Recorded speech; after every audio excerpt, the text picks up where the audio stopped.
عمل صالح اور تواصی بالحق کا لنک کیا ہے، یہ ذرا سمجھنے کی بات ہے۔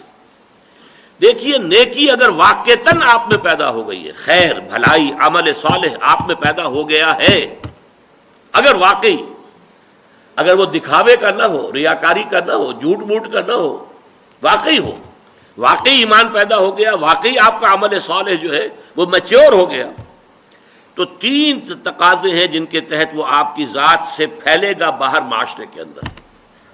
پہلی بات تو سمجھیے کہ فزیکل لا ہے، اگر کہیں بھٹی جل رہی ہے آگ کی تو اس سے حرارت ماحول میں سرایت کرے گی کہ نہیں؟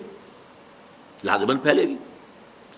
اور اگر کہیں برف کی سلیں رکھی ہوئی ہیں اس سے ٹھنڈ ماحول میں سرایت کرے گی کہ نہیں؟ لازماً کرے گی، فزیکل لا ہے نا۔ اگر آپ میں نیکی ہے، عمل صالح ہے، خیر ہے، یہ خیر آپ سے لازماً معاشرے کے اندر سرایت کرے گا، پھیلے گا۔ جیسے کنٹیجیس ڈیزیز ہوتی ہیں کہ بیماری ایک دوسرے کو لگتی ہے، ایسے یہ خیر، یہ بھلائی جو ہے یہ بھی یقیناً ایک سے دوسرے تک متعدی ہوتی ہے، پھیلتی ہے، جاتی ہے اور سرایت کرتی ہے۔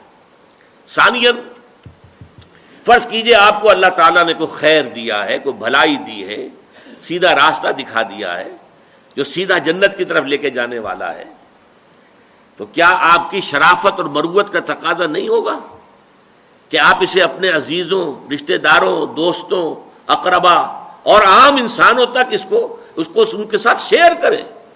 آؤ بھائی، تم بھی اس راستے پر آؤ، دیکھو اس راستے پر نہ جاؤ، وہ ہلاکت والا راستہ ہے، تباہی کی طرف تم جا رہے ہو، آؤ اس راستے کی طرف جو کہ در حقیقت کامیابی کا راستہ ہے۔ تو اس کے لیے شرافت، جیسے کسی کے پاس اگر دولت ہے تو شرافت اور مروت کا تقاضا کیا ہے؟ وہ اپنی دولت کو شیئر کرے غرباء کے ساتھ، فقراء کے ساتھ، مساکین کے ساتھ۔ تو اس کو شیئر نہیں کرتا تو بخیل ہے، پھر وہ کوئی صاحب کردار آدمی نہیں ہے، شرافت اور مروت سے اس کا کوئی حصہ نہیں ملا ہے۔